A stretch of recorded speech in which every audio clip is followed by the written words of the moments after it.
a este espacio, a Lina Duarte, corresponsal de Sin Censura, gran periodista, gran activista, gran luchadora por los derechos civiles, y por supuesto, Laura Ceballos Alcázar, abogada, especialista en derecho electoral, colaboradora de Sin Línea y también una gran luchadora por la democracia. ¿Cómo están, queridas amigas? Primero te digo, Alina, te saludo a ti. Bien, gracias, Toño. Saludos a ti, a Laura, a todo el auditorio del equipo de Sin Censura. Un gusto, como siempre, todos los lunes estar aquí por la mañana.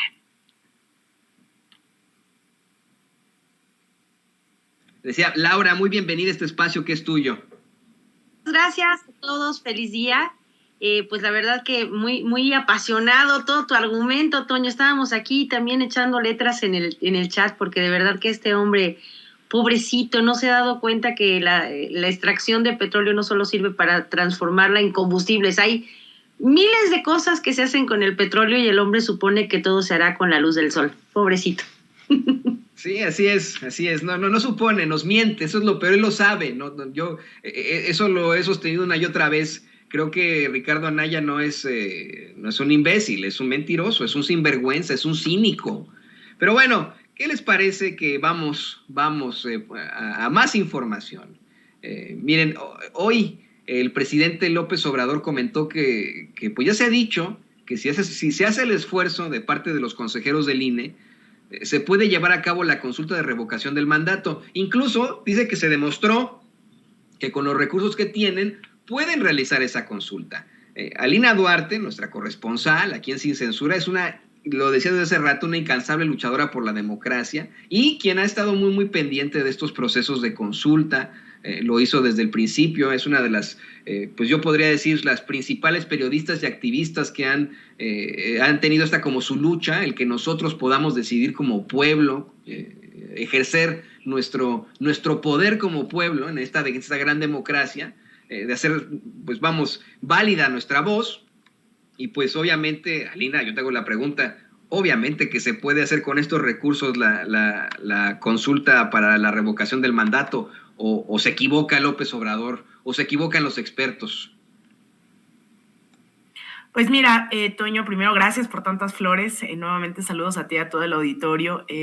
La verdad es que este tema del INE ya hasta genera cierto cansancio, ¿no? El hecho de que la sociedad mexicana hoy en día esté al tanto de todo lo que ocurre en el órgano electoral más importante de este país y que aún así las cosas no cambien y pareciera que tengamos que esperar hasta que salgan estos funcionarios y estaremos seguramente al tanto de quienes ingresarían el próximo año, una vez que salga Lorenzo Córdoba, esperemos, y que las cosas sigan pasando, ¿no? Con este dejo de omisión, con este dejo de presunción, que el Instituto Nacional Electoral hoy se haya vuelto uno de los actores más importantes de la oposición y que dé cabida a todas estas posturas de los sectores de derecha electoralmente hablando. Yo creo que no es un tema de presupuesto, es un tema de objetivos, un tema de vocación, un tema de saber para qué está hoy el instituto y pareciera que es para atender solamente las necesidades de la oposición electoral, pero no para pues militar en la democracia, no para militar en los espacios que aporten a la construcción de ese otro México posible. También es interesante que hoy en la mañanera, y eso creo que tendríamos que ponerlo a discusión, se hablaba de cómo el INE era uno de los órganos electorales que recibía mucho más dinero que los otros en la región, pero también es importante señalar que esto también no hay que criminalizarlo per se, ¿no? Yo creo que el tema no es solamente la destinación de recursos tan onerosos a este instituto, sino el manejo de los mismos tan omiso, tan poco transparente, ¿no? Y hay que tener claro, ¿no?, que también este Instituto Electoral obviamente organiza elecciones en uno de los países con mayor territorio y población dentro de la región. En esta lista que se daba a conocer en la mañanera, no necesariamente estaban países, por ejemplo, como Brasil, ¿no?, que también es uno de los más importantes territorial y poblacionalmente hablando. El caso de México obviamente va a superar lo que reciban órganos electorales como Colombia, como, no sé, estoy pensando en Venezuela o países de Centroamérica que son mucho menores en territorio y población, ¿no?, y que no se requiere una implementación, un despliegue también tan amplio del mismo instituto en sí. Entonces yo creo que el tema no solamente es el tema de los recursos y el uso, pues, que no se le quiere dar en el Instituto Nacional Electoral, sino justamente el pensar que están utilizándolos para algo que no es el objetivo mismo del instituto, que tendría que ser garantizar los procesos democráticos y fomentar la vida democrática de este país. Hoy los están haciendo para golpetear al mismo gobierno, para hacer presentaciones de libros de sus egos, para posicionar políticamente una agenda en contra del gobierno en turno, y ahí es en donde tenemos también que ser muy críticos. Están destinando los recursos para algo que no necesariamente representa el bien público de este país, pero que los recursos en sí no tienen que ser el problema, porque si no también estaríamos enfrentándonos a que lleguen nuevos personajes, ¿no? A la vida de este instituto electoral, que se tenga que reformar el instituto y que también tenga que pues que no funcionar, ¿no? Por falta de recursos. Y yo creo que eso también hay que tenerlo bien claro, hasta dónde se tiene que ejercer la austeridad republicana y hasta dónde esta termina atrofiando también varias de las misiones, por así decirlo, de los institutos, órganos y dependencias del Estado mexicano. Y le pido a don David que nos grabe con esto. Le quiero plantear a la licenciada Laura Ceballos Alcázar que el presidente López Obrador sostiene que la revocación del mandato es buena y ejemplar, así lo puso, ¿no? Pues tiene que ver con la democracia participativa, así como lo plantea Lina, licenciada. En efecto, pues no tendría que ser una situación de presupuesto, sino de vocación, ¿no? De objetivo, de saber para qué está el instituto, de que precisamente también, como menciona el presidente López Obrador, pues el pueblo no se siente ignorado, no sea ignorado en lo general, que se cambie poco a poco la mentalidad de que la política se hace en las élites, Laura.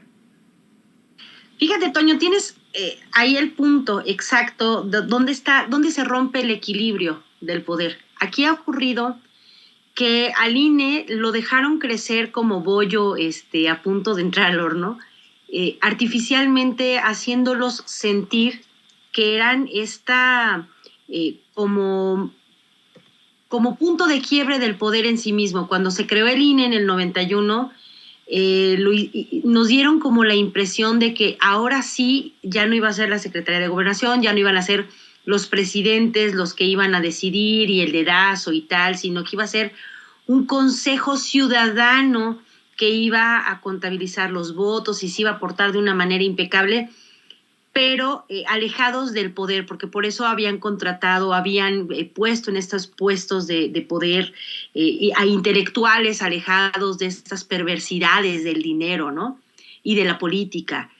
Y al final de cuentas, pues no fue sino una simulación, porque al final ellos mismos se convirtieron en aquello para lo que estaban supuestamente destinados a destruir. Entonces hemos visto desfilar por ahí a un Goldenberg, a un, ¿cómo se llama el chango que le dio? Siempre se me olvida, soy malísima con los nombres, perdón. Que le dio el triunfo a Calderón, por ejemplo. Ahora estamos viendo a Ciro y a Lorenzo, y estamos viendo esta brutal clase que se sienten con la autoridad de sentirse un poder en sí mismo. No lo son.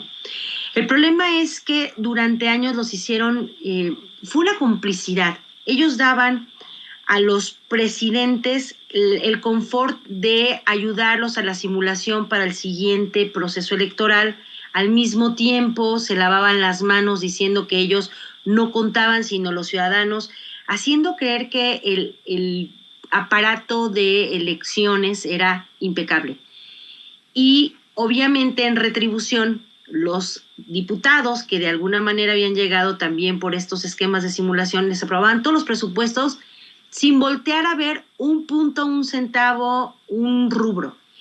Y hoy que el problema es el dinero, lo pelean como si se los estuvieran arrancando de la herencia que les dejó su mamá. Así lo están peleando, cuando además el dinero no es de ellos, es de los ciudadanos. Esa es la cosa que no entienden. Ni el dinero es de ellos, ni el poder es de ellos. El poder es de los ciudadanos y ellos nada más son el vehículo administrativo que va a llevar a poner las mesas. Ay, Luis Carlos Ugalde, perdón, yo y mis memorias soy lenta. A llevar los materiales para votar, para una consulta, etcétera, y hacer el conteo y traducirlo en la respuesta, ya sea en votos o en los puestos que tengan que dar. Esa es la única función, la administrativa. Sin embargo, el realizar esta consulta, ellos están haciendo unas cuentas enormes, lo platicamos ya con Gaby y Jiménez y con el diputado Hamlet Almaguer. Sus cuentas no les salen porque quieren cobrar 1,200 y pico de millones de pesos por materiales y dices, oye, espérate, pues si no somos tarados, si nos damos cuenta que las mesas, las sillas, las mamparas las reciclan. Entonces, lo que a la gente no le gusta es que nos sigan tratando de infantes, de personas sin intelecto, sin conocimiento. Y ese clasismo de decir, es que yo sí sé y tú no, como el papá de Matilda, pues les da a ellos esta como coraza de defensa. Y el presidente lo ha dicho muy bien. Y lo hemos platicado también con las personas, es que no se necesita el factor dinero para que una consulta sea exitosa. Lo que se necesita es el ánimo de la gente. Si Gaby y su organización pudieron levantar millones y millones de firmas sin un peso de presupuesto, lo mismo puede hacer el INE reciclando sus materiales, poniéndolos obviamente en buen resguardo, para que se salven, digamos, que entre una elección y otro, un ejercicio y otro, y que no nos vengan a tratar de decir que no es cierto lo de las croquetas de los perros y que no es cierto lo de los choferes y que no es cierto lo de las cuentas de teléfono celular y la gasolina, porque ahí están los números. Entonces, si ellos quitan el factor dinero, pierden todo su argumento. Esa es la cosa. No pueden ellos imaginarse una vida sin lujos y sin privilegios, porque ellos en su cabeza son ese cuarto poder que debe tener todos estos privilegios, pero no se han enterado tampoco que en los otros 3 poderes se está haciendo, bueno, por lo menos en 2, en el legislativo y en el ejecutivo, se está haciendo el recorte precisamente de los gastos suntuosos y de que es posible y necesario y urgente llegar a un estadio completamente normal, adecuado, de austeridad. Austeridad no significa que tengan que dar credenciales en la calle, como dijo Ciro Murayama. Austeridad significa no utilizar el erario para sus lujos, para sus lavanderías, para sus comidas de 14,000 pesos, que es el doble de lo que le pagan a los que sí están entregando credenciales. Entonces, si ellos quitan el factor dinero de su discusión, se les acaba el argumento. Así es. Y yo también quiero insistir con eso. Lo preocupante es que manejan el discurso en las principales redes, en los principales medios. Es ahí donde mantienen esto, a pesar de que la gente no les crea, pero tienen acceso, como tú bien mencionas, Laura, a los medios tradicionales. Es Luis Carlos Ugalde el que le dio el triunfo a Felipe Calderón. Y ahora se lo voy a preguntar, le pido a don David que nos grabe, le voy a preguntar a Lina. No solo se lo voy a preguntar, vamos a cambiar un poco de tema para hablar de esta pues, situación tan, controvertida y al mismo tiempo preocupante para el resto de denominadores mexicanos ante la destrucción que ha causado la privatización en México. Hoy el presidente López Obrador dijo en la mañanera que ojalá y que Citibanamex se mexicanice.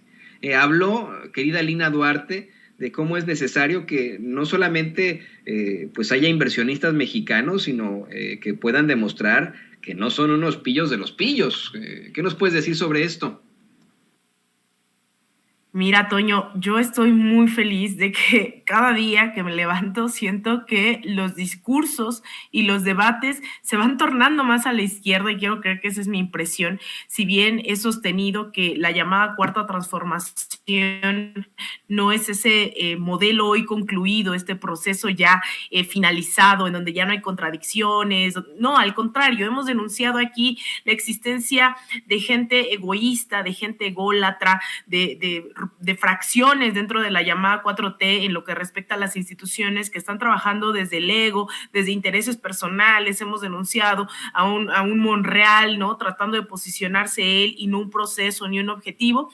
También me parece que hace 3 años, si hubiésemos hablado de mexicanizar este tipo de empresas, de nacionalizar, que es el tema que a mí me gusta más, porque no es un tema de mexicanizar, es un tema de que estos recursos privados pasen a manos de control del Estado mexicano, pero que también esa ganancia se termine socializando con las y los mexicanos. Entonces, hace 3 años era impensable, y tú lo has visto, Toño, en este tiempo que he estado en Sin Censura, hace 1 año y medio era como, es que eres muy radical, Alina, ¿por qué planteas que México se tiene que salir de la OEA? Es que, Alina, eres muy radical porque le haces el juego a la derecha diciendo que la derecha está en Morena, es que, Alina, eres muy radical. Y hoy nos levantamos con debates de qué se tiene que hacer con el capital de un banco que puede pasar a ser a las manos del Estado mexicano. Eso a mí me parece increíble. Incluso estos debates han trascendido tanto que no tenemos que esperar a pedirle su opinión a ciertos funcionarios. Tal es el caso de Marcelo Ebrard, que ayer yo estaba sorprendida porque no es como que lo estuvieran entrevistando, que lo estuvieran presionando para posicionarse al respecto, y él hablaba específicamente de la parte de los fondos culturales de Citibanamex y que él estaría muy atento porque también podrían pasar a ser pues nacionalizados, ¿no? Eso yo creo que no tendríamos que perderlo del radar las y los mexicanos, que existe la posibilidad de que estas empresas usureras totalmente, que se han visto beneficiadas, y eso incluye, hay que tenerlo claro, también a la gran burguesía mexicana, porque no nada más por cambiar de pasaporte o por tener otra nacionalidad, la burguesía y las oligarquías suelen ser buenas. Tal es el caso de Ricardo Salinas Pliego, de Carlos Slim, que de repente se ponen la playera de la 4T para no pagar impuestos, para ayudar, ¿no?, en ciertos temas, pero al final siguen sin darle derechos laborales a las y los mexicanos, siguen sin darle prestaciones, siguen sin responder al tema, por ejemplo, de sus derechos durante la pandemia. Muchos y muchas de sus trabajadoras han muerto durante esta pandemia y eso no les quita, ¿no?, que sean mexicanos, y no les quita que también de repente se pongan la playera. Entonces, yo creo que sostener este tipo de debates, ahí sí no veo a la gente diciendo que es radical el presidente, que es radical Marcelo Ebrard.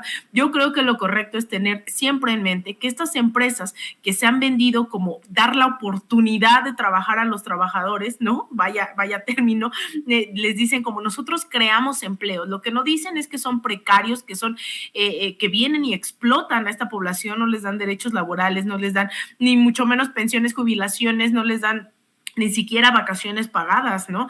Déjense de un sueldo decente, ¿no? Hay muchas condiciones de explotación, y que hoy tengamos sobre debate el hecho de nacionalizar o no parte de la banca, sobre todo después de que ya hemos hecho un gran debate, eso fue la consulta popular, un debate de memoria histórica sobre el rol que han tenido los gobiernos neoliberales en este país y en general, desde que se implementó este modelo neoliberal en la región, ¿no? A partir de, incluso hay que decirlo, en Chile, después de un golpe de Estado, a un gobierno abiertamente socialista como el de Salvador Allende. Pues creo que a mí me parece maravilloso que hoy las y los mexicanos tengamos claro que por sobre la ley no hay absolutamente nada, ¿no?, más que los deseos de los mexicanos, que son capaces de transformar también las leyes a modo que se crearon durante estos gobiernos neoliberales, y que podemos, ¿no?, nacionalizar, podemos expropiar, que no es lo mismo nacionalizar y expropiar, a empresas que se han venido beneficiando a costa de sangre y sudor ajeno, ¿no? Y ahí está el caso de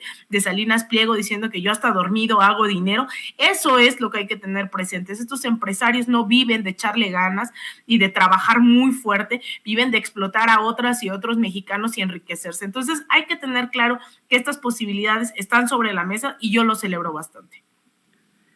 Queridas compañeras, quiero hacer un paréntesis muy rápido porque me están llegando muchos mensajes muy radicales, que qué bueno, ¿no? Hay que ser radicales, estoy completamente de acuerdo con eso y con Alina, de que, pues de mi crítica hacia el yoga, no fue la crítica al yoga, le quiero hacer una aclaración, le ofrezco disculpas si usted es aficionado o aficionada o disfruta del yoga. Por supuesto que es una disciplina ancestral, muy importante, que genera pues gran paz interior y por supuesto pues una gran fortaleza física.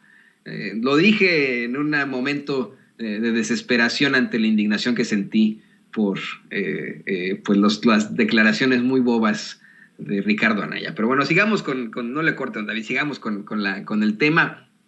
Le quiero preguntar a Laura Ceballos Alcázar, a la abogada Laura Ceballos, ¿cómo justificar entonces la privatización de los bancos? ¿Con qué cara llegan hoy esos conservadores y siguen pues queriendo entregar todo a los más poderosos, a los extranjeros, como ahora plantean con Citibanamex? Híjoles, de estas cosas que uno de verdad no concibe. Para ellos, la entrega de un banco, la entrega de Pemex, la entrega de Comisión Federal de Electricidad, de los trenes, vaya, yo he escrito que si tuvieran madre, me refiero a la madre, no la biológica, sino la moral, la entregarían por 3 pesos. No tienen la menor idea de lo que implica para el pueblo, para México, tener nuevamente un banco que sea de México. Porque el único que queda, bueno, aparte del de Banorte, y aquí quiero yo llevar el chisme de unos chats en los que estuve a la mesa, lo único que queda pues es el Banco del Bienestar que se está construyendo con la idea de que sea para los mexicanos, que no haya digamos que un dueño particular, sino que esta sea pues la principal fuente sobre todo de crédito para la gente más sencilla, ¿no? Entonces, en los chats decían que por qué no, así como se jinetean nuestras afores en todos los bancos, ¿por qué no la gente aporta y hacemos una especie como de banco de cooperativa? Yo no soy financista, pero me imagino que si la gente aportara y el presidente decidiera como incorporarlo a este esquema del Banco del Bienestar, sería mucho mejor que entregárselo a un personaje de siniestras aficiones. En el caso, como decía Alina, el señor Ricardo Salinas Pliego, no nada más hace dinero dormido, sino también hace tranzas dormido, que primero pague los impuestos de lo que debe, de sus otras negociaciones, de sus otras frentes de dinero, y que una vez que haya saldado cuentas, entonces sí se presente a postularse para adquirir un banco. Y yo creo que aquí lo que a mí me parece que a los mexicanos nos gustaría es que regresaran, no nada más el banco como institución, sino la idea de tener una banca nacional, porque como decían ahorita en el chat, ¿por qué se llama Banamex si no es de México, es de España? Y segunda y tercera, la idea de tener un banco que ya está establecido, ampliando la red de bancos del Banco del Bienestar, pues no sería tan mala idea.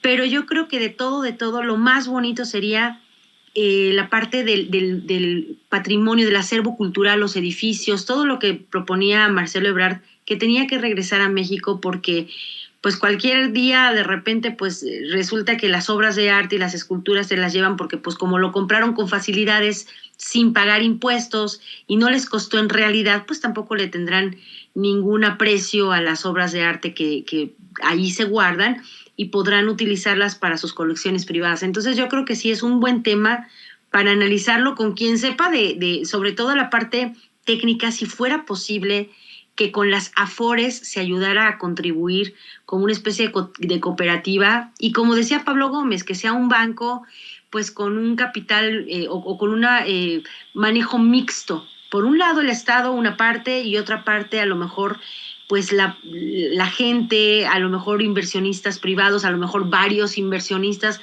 Yo creo que podríamos explorar varias opciones, siempre además que México tenga las de ganar. México, el pueblo, México, la gente que en realidad utiliza esos servicios usurerísimos. Tú les pides $1 y las acabas pagando 50 y la vida. Entonces, ojalá y que de verdad se exploraran otras opciones, no nada más entregarlo a un banquero que diga que tiene el dinero, sino a futuro, qué es lo que nos depararía con ciertos otros esquemas, ¿no? Ya para cerrar, le pido a don David que nos grabe. Le quiero plantear a Alina Duarte que lo peor de todo es que además de privatizaciones hacían sus chanchullos, ¿no? Pues no solamente no se pagaron impuestos en la venta de Banamex en tiempos de Fox, sino que Calderón les condona más de 5,000 millones, Peña les condona más de 10,000 millones. ¿Qué nos puedes decir sobre esto, Alina? Mira, yo creo, Toño, que el tema de las condonaciones fiscales es algo que también tenemos que poner a debate dentro de la sociedad mexicana, porque se tiene que entender la lógica nuevamente de todas las empresas y cómo es que vienen a explotar a las y los mexicanos y al final después no quieren pagar impuestos, ¿no?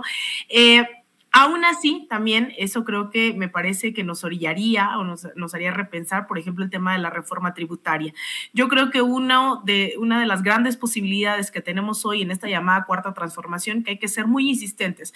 La cuarta transformación, yo, Alina Duarte, no la veo como Andrés Manuel, Morena y listo, ¿no? Y sus instituciones. Yo creo que hoy la 4T hace referencia a un proceso histórico, político, social, económico, que básicamente es el tiempo que hoy México está viviendo, estemos o no de acuerdo con el gobierno en turno, con algunas o todas las declaraciones del presidente.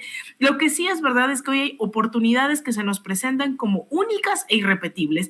Y ahí es en donde tendríamos que estar debatiendo una reforma tributaria. No es posible que sigamos hablando de condonaciones, pero no estemos hablando de quienes tienen que pagar más impuestos. No, los pequeños empresarios que tienen su puesto de tortas, que tienen sus puestitos, su tiendita, no pueden estar pagando los mismos impuestos que un Carlos Salinas, que un Slim, que un Carlos Slim, que un Salinas Pliego, que la gran burguesía y oligarquía de este país. Entonces, más que hablar de las condonaciones, creo que tenemos que repensar absolutamente todo lo que nos ha llevado estas décadas de neoliberalismo, estas privatizaciones, desde finales de los 80, durante los 90, con la entrada del Tratado de Libre Comercio en el 94, toda esta serie de procesos que hoy nos hacen plantear no solamente quién tiene que pagar impuestos o no, sino cómo se redistribuyen mejor los ingresos del Estado, cómo se generan mejores y más duraderos programas sociales, cómo distribuimos todo eso de los impuestos en algo que no se pueda echar atrás, ¿no? Y creo que también por eso es tan importante insistir desde estos medios independientes que tenemos que apostarle absolutamente a todo, ¿no? Ya el presidente se definió como radical, para muchas todavía no se definen como tales y sobre todo no actúan como tales dentro del gobierno, pero a mí me parece que en el fondo del tema de los impuestos sí merecemos una reforma tributaria en donde los y las empresarias más ricas, no solamente son los más ricos de México, son los más ricos de todo el mundo, ¿no? No estamos hablando de cualquier persona, no estamos hablando de que nos están haciendo el favor de pagar impuestos. Es que por obligación tienen que hacerlo, pero también tendríamos que estar acompañando a todos los y las trabajadoras de estas empresas a exigir mejores derechos laborales, a que se les respeten todas esas condiciones y nuevamente, ¿no? A que no solamente paguen impuestos, sino paguen más en tiempo y forma que las y los millones de mexicanos que sí lo hacen a tiempo. Y también para cerrar, le quiero preguntar a la licenciada Ceballos Alcázar, pues mira, Fox, Calderón y Peña beneficiaron a los más poderosos de México y sus chingaderas para enriquecer, disculpa la palabrota, pero esas chingaderas para enriquecer a los dueños de Banamex son la prueba absoluta. Yo estoy completamente de acuerdo en lo que plantea Alina Duarte. Deberían, en la cuarta transformación, aprovechar la oportunidad de este momento histórico, político y social para una reforma tributaria. Sí, ya en este momento, Laura, tenemos un parteaguas, el que no se pueda hacer a nivel de poder ejecutivo este tipo de condonaciones, pero qué tal que llega otro presidente de otro partido, de otra ideología y regresan esas condonaciones, o incluso del mismo partido, porque hay muchos que dicen ser de izquierda y nomás no, y empiezan a condonarles los impuestos a los amigos poderosos.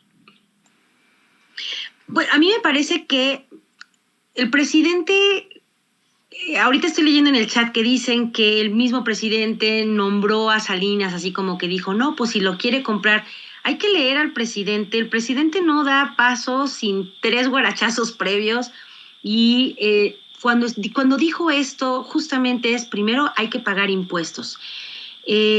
Ahorita no hay manera de que alguien se salga con la suya porque el SAT está haciendo lo que tiene que hacer y a mí me parece que no hemos visto un administrador del SAT tan disciplinado como la actual titular. Es una mujer que no tiene ningún compromiso con ninguno y a ninguno le está condonando un solo impuesto. El presidente tampoco ha permitido que lleguen ni los cuates ni los no cuates a pedirle exenciones de impuestos. El empresario más icónico de México, pues Carlos Slim, el más machuchón de los machuchones, ha llegado con él, no tiene muchos días que comió en una vajilla que además fue muy criticada por López Dóriga. Yo creí que en ese momento iban a tirar la vajilla a la basura y iban a sacar los platos de plástico o de cartón, pero bueno. Y de todas maneras el presidente no le ha condonado a Slim un solo peso. De una de las ventas de las negocios que hizo pagó 28 mil millones de pesos, casi cash. Entonces, en efecto estamos en una situación en donde México está como diseñando una disciplina fiscal que si está haciendo que paguen los más ricos que nunca pagaban, curiosamente porque yo hice mi servicio social en el SAT y hay una cartera que se llama grandes contribuyentes y eran bien poquitos en comparación con los contribuyentes normales y todos ellos siempre tenían amparos, siempre tenían la condonación y además solicitando devolución de impuestos. Era increíble ver la cartera de grandes contribuyentes. Entonces, no es algo tan difícil de entender. El presidente quiere disciplina y como lo está llevando el SAT es adecuado. Ahora, en una venta de este tamaño, pues los impuestos que se generarían serían muy importantes y tendríamos, pues en este caso, ahora sí la satisfacción de ver que algo de lo que era de México produce los impuestos que son justos y adecuados. Ahora, también a nivel personal, me parece que toda la gente que contribuye hoy lo hace con una visión muy diferente. No es lo mismo que cuando estábamos en tiempos de Peña Nieto y hacia atrás.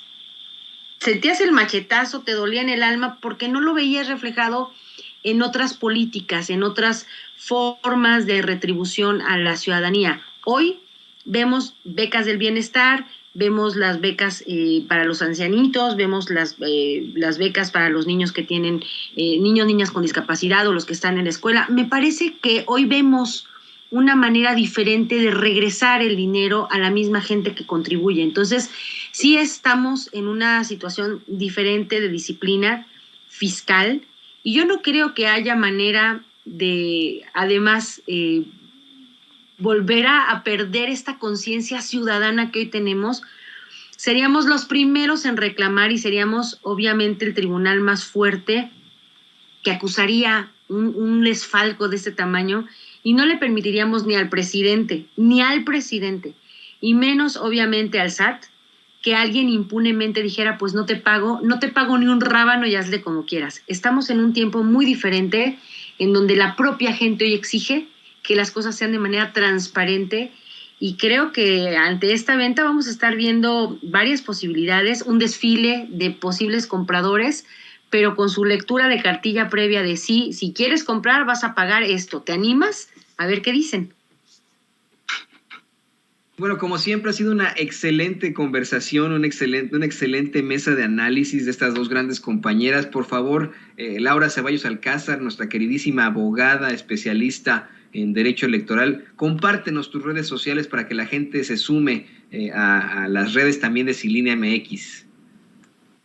Pues yo estoy en el Twitter, así como lo ven aquí en mi nombre, @CeballosLaura, Ceballos con V, y pues obviamente en todas las redes de Sin Línea MX, en Facebook, en YouTube, en Twitter, síganos, denos like, ayúdenos a llegar a los 100,000, oigan, ahí en el YouTube, muchos nos acompañan y nos ven, pero necesitamos llegar a los 100,000 para que nos dé nuestro reconocimiento de palomita, por favor.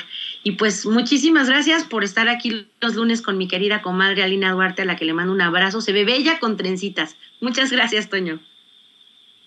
Así es, comparto la idea de Laura Ceballos. Querida Alina, pues tú también despídete con tus redes sociales. La gente quiere hacerte muchas preguntas. Muchísimas gracias, pues me encuentran a mí y a mis trencitas en Twitter como @AlinaDuarte_, en Instagram _AlinaDuarte, en Facebook.com /Alina Duarte Periodista, y también lo mismo que Laura, vayan y suscríbanse. Yo sé que tengo muy abandonado el canal de YouTube, pero estoy esperando ya consolidar un proyecto de un podcast, ¿no? Que también se transmitirá ahí en el canal de YouTube. Entonces vayan, suscríbanse, ahí estoy en el chat mandando chistes y respondiendo sus comentarios, así que vayan, suscríbanse también a mi mi canal me encuentran como Alina Duarte. Y pues bueno, un abrazo a ti, Toño, a todo el equipo de Sin Censura, también a mi comadre Laura, a toda la audiencia que nos está viendo y que ya les dije, me encanta que nos apoyen a pesar de que luego no están de acuerdo o con mi perforación de la nariz o con los tatuajes o con lo que opino, con lo que sea. Yo siempre los leo, las leo muy atenta. Entonces, pues bueno, seguiremos informando desde la trinchera que corresponde. Y bueno, también un abrazo a Oscar Valderas, que también ya está ahí en espera. Alguien que quiero decirles, no solamente admiro mucho, sino que también cuando entré a esto del periodismo, yo estudié Relaciones Internacionales, él me apoyó muchísimo y pues bueno, ahora ya está ahí en espera también para entrar al sistema. Les mando un abrazo, un beso y nos vemos el resto de la semana en Sin Censura Nocturno. Qué padre que estemos todos hasta conectados en cuestiones pues universitarias. Esto es siempre muy, muy bonito y yo le agradezco a Lina y a Laura por su apoyo y esta gran mesa de análisis aquí en Sin Censura. Y precisamente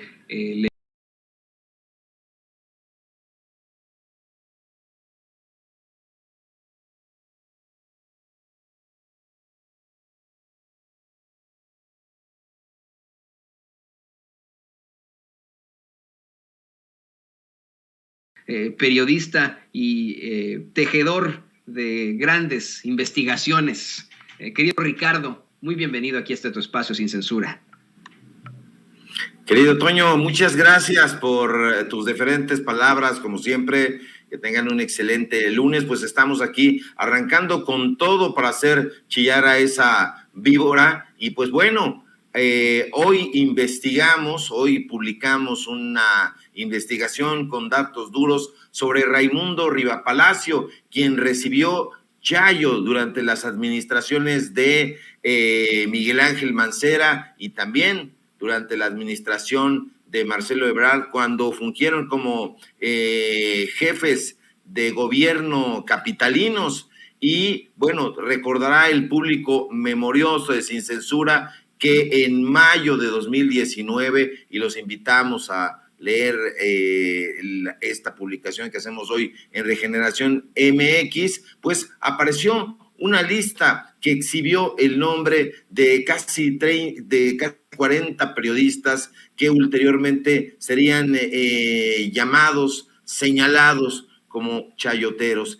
Esa lista, que fue revelada paradójicamente por un periódico completamente derechizado, periódico Reforma, incluyó los nombres y las razones de diferentes comunicadores. Algunos de ellos creen que son periodistas, no lo son, pero aparecían también las razones sociales de sus empresas que entre 2013 y 2018 recibieron más de 1,000 millones de pesos. Sí, 1,000 millones de pesos, público memorioso, por conceptos de comunicación, de publicidad, para hacer propaganda al gobierno del inefable Enrique Peña Nieto. En ese listado se pudieron observar algunos nombres que ya hemos dado a conocer aquí, por ser no precisamente figuras intelectuales ni tutelares de la intelectualidad ni del periodismo de este país,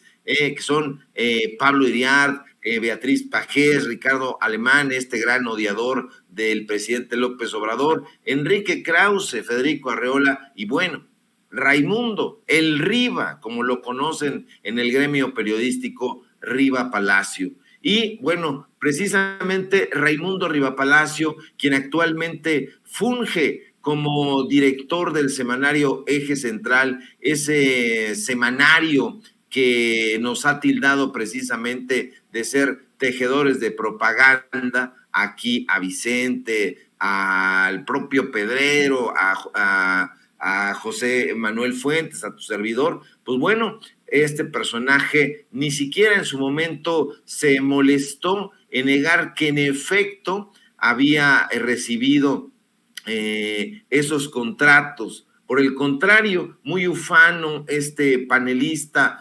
de tercer grado, este programa que se transmite en Televisa y que, bueno, pues actualmente está ahí capitaneado por Sergio Sarmiento, Genaro Lozano, en fin, todos estos personajes chayoteros, pues afirmó que la información divulgada era parte de una campaña, ya sabes, de descrédito a periodistas. Lo puso así en sus redes sociales. Ya sabemos que el Riva pues es muy beligerante, es un personaje que pues tiene una mecha muy corta. Este exfuncionario de Carlos Salinas de Gortari, sí, fue funcionario de Carlos Salinas de Gortari, ya lo hemos dicho aquí en Sin Censura, que fue director de la agencia de noticias del Estado mexicano, Notimex, durante más de 2 años, concretamente 2 años, 6 meses, y bueno, pues no se molestó el ex funcionario priista, porque Salinas era priista, y luego, lejos de ofrecer una respuesta cabal a las audiencias, Riva, que es antes que un comunicador y un avieso, se dio a sus característicos impulsos violentos y escribió en su cuenta de Twitter que no, que tenía ahí el nombre y que había averiguado la identidad del supuesto difamador de Eje Central y dijo que se trataba de un protegido del presidente López Obrador. No fue así, como siempre, no dio datos duros, solamente desatinos, calumnias, pareceres. Bueno, este empresario que trabajó bajo las órdenes del polémico Carlos Ahumada, ya también lo hemos comentado aquí en Sin Censura, hemos dado a conocer el perfil de este extraño personaje, empresario argentino. Pues bueno, no pudo aportar ningún dato duro. Ahora mal, ahora peor. Riva Palacio es dueño de una empresa llamada Estrictamente Digital, que es una sociedad civil, y no ha reconocido ni va a reconocer que para ganarse dichos contratos, que fueron por adjudicación directa, es decir, no hubo licitación pública, recibió toda clase de ayuda de diferentes actores políticos e incluso de personajes tutelares del gobierno federal y del gobierno de la Ciudad de México durante las administraciones, insisto, de Mancera y de Marcelo Ebrard. Y de acuerdo con diferentes testimonios, no fue solo uno, fueron varios que obtuvimos en Regeneración MX y que habíamos anticipado el viernes que íbamos a dar a conocer el día de hoy. El dueño, el director, el propietario de la sociedad civil Eje Central, es una sociedad civil, Raimundo Rivapalacio Neri, recibió la ayuda directa de Miguel Ángel Mancera cuando éste fungía como jefe de gobierno de la Ciudad de México, que lo fue de 2012 a 2018, precisamente en épocas de Enrique Peña Nieto. Y bueno, una de las fuentes consultadas por Regeneración MX nos contó que el actual senador panista tuvo y tiene y seguirá teniendo una entrañable amistad tanto con el canciller Ebrard como Miguel Ángel Mancera, que en su momento, no hay que olvidarlo, público memorioso, fue Procurador General de Justicia del Distrito Federal, precisamente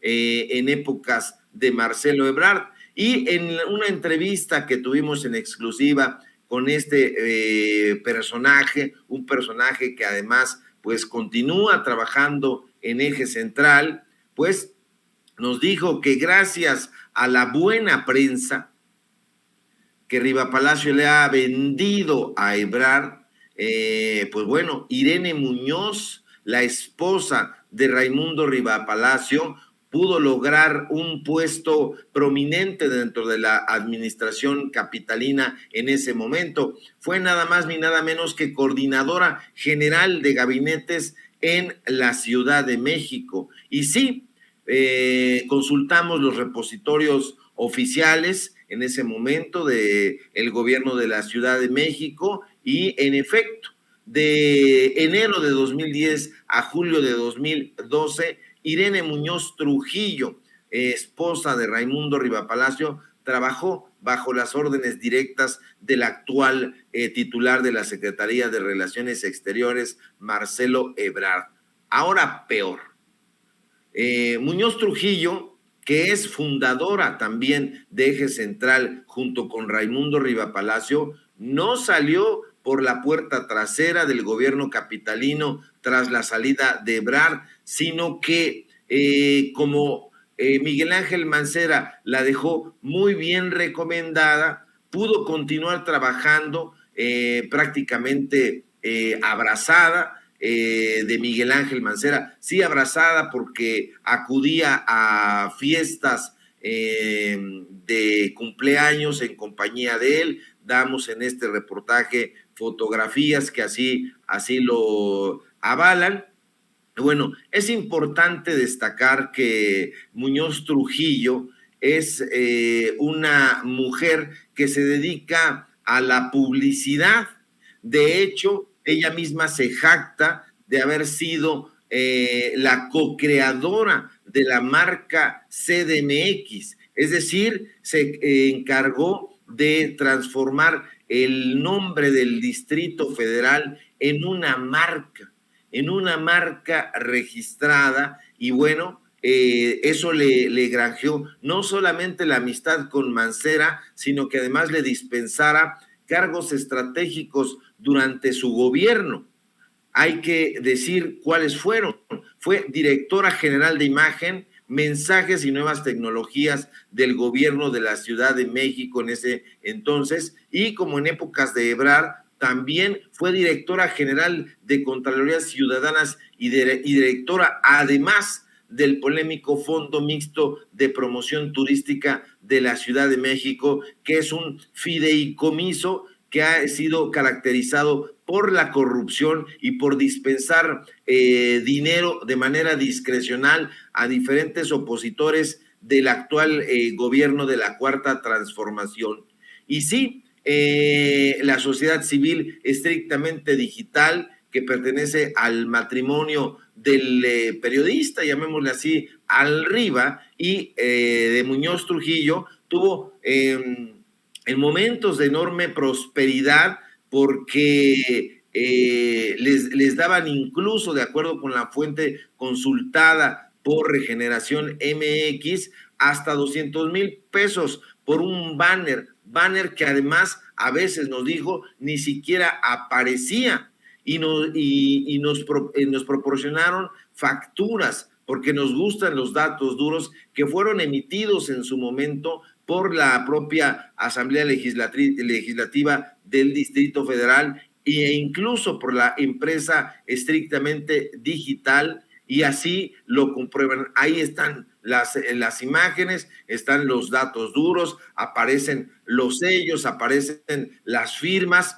de cómo Raimundo Rivapalacio, en contubernio con Miguel Ángel Mancera y apoyado, de acuerdo con nuestras fuentes, por el propio Marcelo Ebrard, a quien le regala una buena prensa, pues han recibido chayote, y por eso en este momento se encuentran muy enojados. Cabe destacar, querido público memorioso, como ya habíamos dado a conocer a mediados de diciembre, es decir, el mes pasado, que la administración de Miguel Ángel Mancera, en una rarísima maquinación, un contubernio con el rector de la UNAM, pagó casi 30 millones de pesos al cineasta Alejandro El Negro González Iñárritu por una exposición que ha sido la más cara de la historia de este país.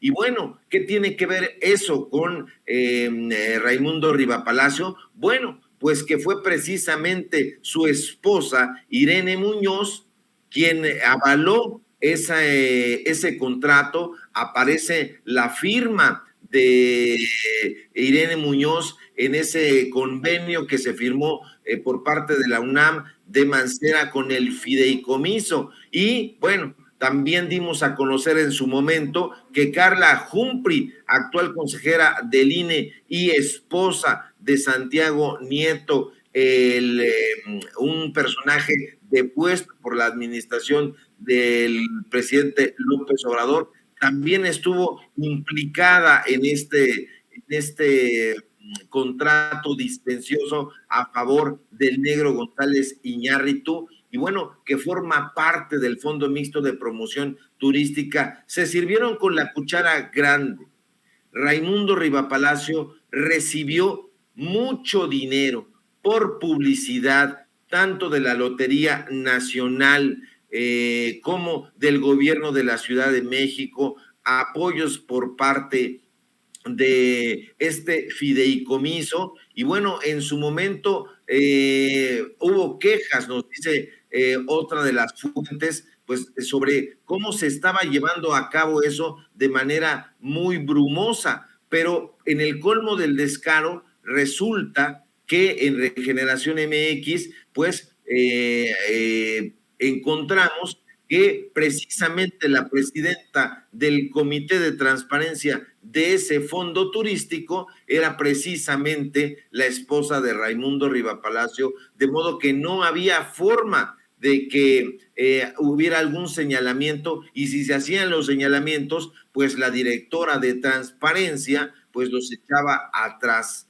Entonces se sirvieron con el cucharón del pozole estos sujetos, y lo quieren continuar haciendo. No son periodistas estos personajes, son extorsionadores, lo hemos dicho con todas sus letras. Desafortunadamente, hace muchísimo tiempo que abandonaron el periodismo de datos duros, y es que en algún momento lo ejercieron y se han dedicado a hacer prósperos sus negocios. Ahí salen a relucir en este reportaje los nombres no solamente de Miguel Ángel Mancera, de Marcelo Ebrard, de la esposa de Raimundo, sino también de un personaje clave que es Julián Andrade, que, como recordará el público memorioso, ha sido un columnista que se ha presentado él mismo como un especialista en seguridad nacional, y que ha sido menos que eso, simple y llanamente un funcionario a modo, que ha servido para que se den contratos a los amigos. Fue director general de comunicación social durante el gobierno mancerista, y desde ahí Julián Andrade Jardí se dedicó a dar contratos pues muy jugosos a los amigos, y esos amigos, entre esos amigos se encuentra precisamente el director del semanario Eje Central, que tanto ha criticado el periodismo que hemos realizado. Cabe mencionar que Julián Andrade es también columnista del portal Etcétera, propiedad de un amigo de mi querido Vicente Serrano, Marco Levario Turcot, que es un personaje, pues que ya hemos dicho, se ha encargado no solamente de hacerle la barba a Enrique Krause y a todo el grupo Letras Libres, sino además de ser uno de los personajes más críticos y virulentos en contra del gobierno de la Cuarta Transformación. Estos personajes están íntimamente ligados, Toño, porque son colegas de trapacerías, están por todas partes. Todos los caminos llevan, por ejemplo, a Héctor Aguilar Camín, con quien Julián Andrade ha trabajado como editor de la empresa Cali Arena, que pertenece a Héctor Aguilar Camín y a su esposa Ángeles Mastreta, y que dirige Rafael Pérez Gay, otro personaje que también ha sido muy crítico, un crítico demencial del gobierno de la Cuarta Transformación. Y bueno, pues esos son los personajes que están saliendo una y otra vez, y nos enteramos entonces, o corroboramos, mejor dicho, cómo es que estos personajes se daban regalitos ahí de 300,000 pesos, 200,000 pesos por banners, insisto, que muchas veces ni siquiera salían de acuerdo con nuestra fuente. Entonces, con esto volvemos a corroborar que Raimundo Rivapalacio, pues es un personaje, además de demencial, resentido, un personaje que no cuenta con argumentos ni congruentes ni sólidos en la crítica que hace al gobierno de López Obrador. ¿Y por qué se aferra a la palestra periodística? Pues bueno, como en el caso de sus amigos Ciro Gómez Leiva, Joaquín López Dóriga, ha encontrado un negocio jugoso en el periodismo, y ahora que el gobierno de la Cuarta Transformación se ha negado a darles esas sumas millonarias a las que estaban acostumbrados y que el presidente López Obrador ha dicho que no les dará ni un solo peso, pues están enojados precisamente por ello, y por eso en diferentes lugares los han llamado huérfanos del chayote. Esto es lo que son, querido Toño, huérfanos del chayote, personajes virulentos y resentidos, porque ya no son esa élite de la comunicación, esa élite periodística que se servía todo el plato, se llevaban toda la cazuela, y que ahora ya hay un periodismo independiente, un periodismo frontal con datos duros que les está haciendo una crítica, y es una crítica muy congruente, no son pareceres, están los contratos aquí, vienen firmados, vienen sellados, y el público memorioso hará muy bien en echarle un ojo a este reportaje que hoy publicamos en Regeneración MX, donde estamos haciendo, como en Sin Censura, un esfuerzo muy grande, desvelándonos, yendo a hacer entrevistas, recopilando información, facturas, contratos, fotografías, para presentarle a la audiencia cuál es el verdadero rostro, el rostro lesivo de estos personajes que tanto han hecho daño a este país y que quieren continuar haciéndolo, inundando de mentiras, de fake news al periodismo mexicano, pero no los vamos a dejar, querido Toño. Estamos muy firmes realizando estas investigaciones y creemos que estamos aportando un granito de arena para tejer no propaganda, sino información de datos duros, que es, desde mi punto de vista, como se debe construir el periodismo. Y fíjate, querido Ricardo, me está escribiendo aquí Marcela Sahagún García que Latinus está anunciando en Sin Censura, antes de que empiece la transmisión de Sin Censura, o antes de que alguien le ponga pues clic en nuestra transmisión en vivo, le ponen como comercial una plataforma ahí para que vayan ahí a Latinus. Yo te quería decir algo, sin ningún afán de justificar estos grandes chayoteros. Hay algo que me llama mucho la atención. Hoy en la conferencia de prensa mañanera, luego de que me parece que así fue, Sara Pablo de Grupo Fórmula interrumpiera al presidente sin el turno, que eso es lo que tenemos que hacer los corresponsales, los periodistas, tenemos que siempre buscar la pregunta, pero bueno, estamos hablando también de Sara Pablo de Grupo Fórmula, y se da ciertas cuestiones sobre el INE. El presidente López Obrador pues hacía un comparativo con los salarios millonarios del INE, y le toca en esto a Grupo Fórmula, Radio Fórmula. Exhibe que los famosos de Grupo Fórmula ganan 40 veces más que los reporteros, ¿no? O sea, y esa es la realidad. Ya muy brevemente, quiero cerrar con dos cosas muy, muy breves contigo. También tengo otra pregunta después para ti, pero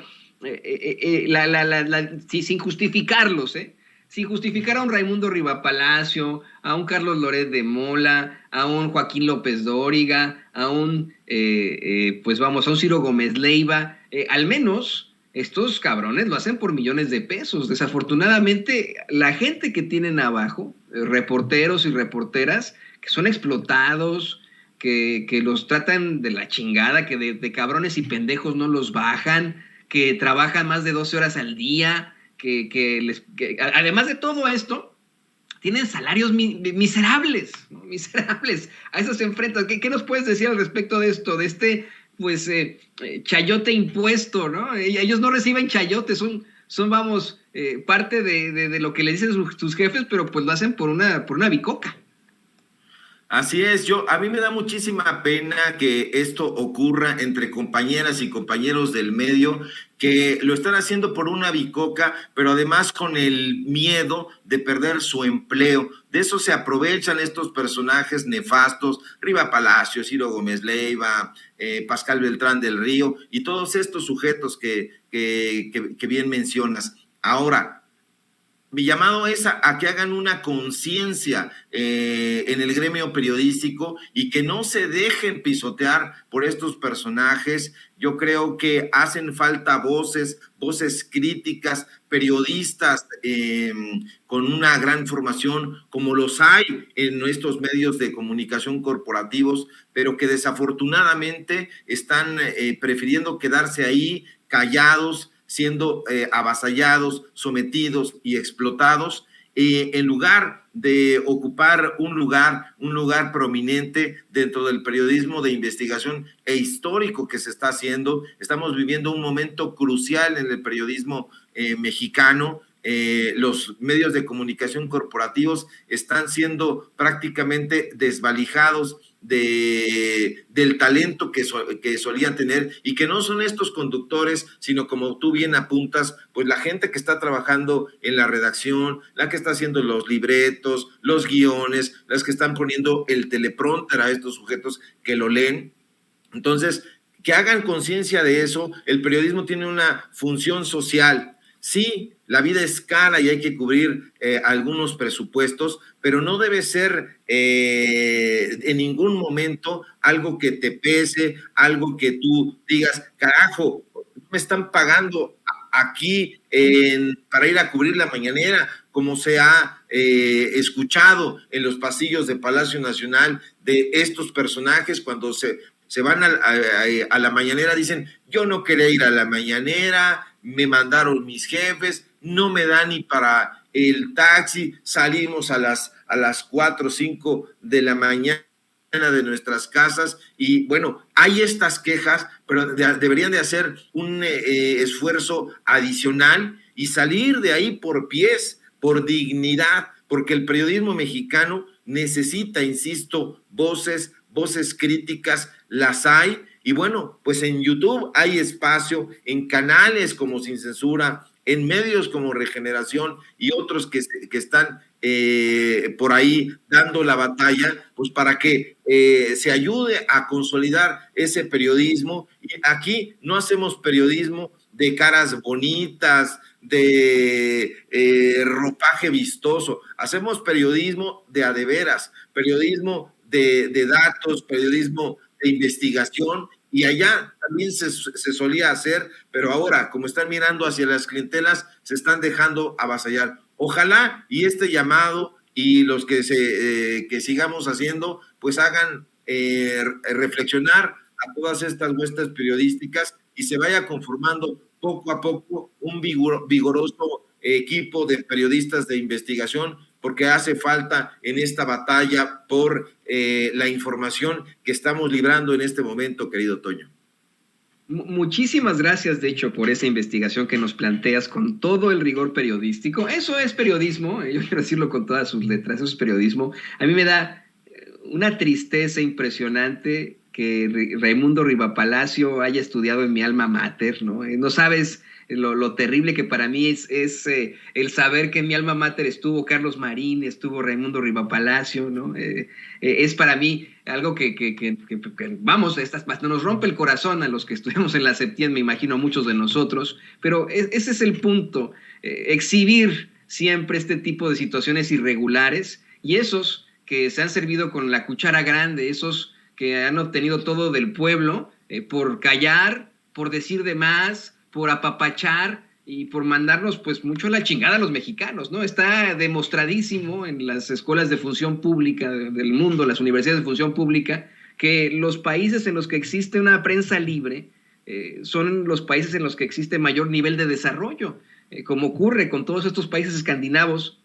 Después de la Segunda Guerra Mundial se enfrentaban a terribles niveles de corrupción y le apostaron por eso, ¿no? Por la prensa libre, por una prensa sin ningún tipo de control estatal Y hoy, pues veamos cómo funcionan esos países de alto desarrollo, Dinamarca, Noruega, Suecia. Esas son sus realidades. Yo te quiero agradecer a ti, Ricardo, por hacernos estos planteamientos con todo el rigor periodístico, por exhibir a esos grandes chayoteros y por hacer un llamado a los compañeros corresponsales o a los periodistas en general a que no se dejen, a que dejen de estar ganando esos salarios miserables para satisfacer las necesidades de sus patrones nada más, y que aquí en las redes sociales, en la independencia, hay un nicho para ellos, decirles que no está mal el haberse equivocado, que es de sabios equivocarse y aquí son más que bienvenidos. Mi querido Ricardo, y bueno, pues también pedirte tus redes sociales para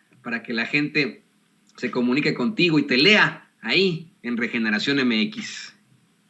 Claro que sí, querido Toño, pues el gusto y el placer es mío siempre compartir los micrófonos contigo, con todo el equipo de Sin Censura y con la audiencia, y audiencia pujante e inteligente y memoriosa de Sin Censura, y lo vamos a continuar haciendo, como dice la frase hecha, hasta que el cuerpo aguante. No te sientas mal porque en tu alma mater haya estudiado Riva y Carlos Marín, pues allá en la Facultad de Ciencias Políticas, donde yo estudié, pues daba clases Ciro Gómez Leiva, José Woldenberg, estos propagandistas, y bueno, en todos lados se cuecen habas. Síganme por favor en Twitter, @SevillaCrítico, en Facebook, Ricardo Sevilla, así nada más, en Regeneración MX, donde estamos publicando estas investigaciones, columnas de opinión, notas del día, seguimientos políticos. Síganos también en los datos duros. Hoy tenemos programa precisamente donde vamos a colocar estos contratos, donde vamos a platicar más profundamente sobre quién es Raimundo Riva Palacio, quién es la esposa que lo llevó aquí. Ahí en los datos duros, programa informativo de lunes a viernes de 4 a 5:30 de la tarde, y en Tiempos de Canallas, esta sátira política que también tenemos de lunes a viernes de 8 a 9 de la noche. Y bueno, aquí en Sin Censura, donde estamos participando también de lunes a viernes en punto de las 11 de la mañana. Síganos, público memorioso, porque nos hace falta ese vigor que solamente ustedes nos pueden dar y esa energía. Un fuerte abrazo, querido Toño, a ti, al público memorioso, a Ceci, a don David y a todo el equipo que hace posible este medio de comunicación libre e independiente y crítico, que eso es lo que hace mucha falta. Abrazos infinitos. Abrazos infinitos y nuestro agradecimiento al gran escritor y periodista Ricardo Sevilla, revelando aquí la verdad, mostrando en la palestra a los grandes chayoteros como Raimundo Riva Palacio. Amigos, amigas, regresamos en breve, pero mientras seguimos hablando sin pelos en la lengua, Sin Censura, usted puede suscribirse a nuestros 3 principales canales en YouTube. Sin Censura Media, en donde tenemos más de 1,600,000 suscriptores, Sin Censura TV, en donde tenemos más de 1 millón de suscriptores, y en Sin Censura Presenta, en donde queremos llegar muy pronto a los 100,000 suscriptores. Si usted ya está inscrito en Sin Censura Media, suscríbase en Sin Censura TV. Si ya está suscrito en Sin Censura TV y Sin Censura Media, suscríbase a Sin Censura Presenta. Recuerde que es gratis, no tiene que sacar un solo centavo de su bolsillo para apoyarnos. Dele clic en la campanita para que los señores y señoras de YouTube envíen las notificaciones cuando estemos transmitiendo en vivo y en directo o estemos subiendo videos. También nos puede seguir en Twitter en @Vicente Serrano y hasta en Instagram. Ojo, también estamos en Instagram. Son nuestras redes sociales y con el apoyo de ustedes seguimos creciendo, porque con ustedes todo, sin ustedes nada.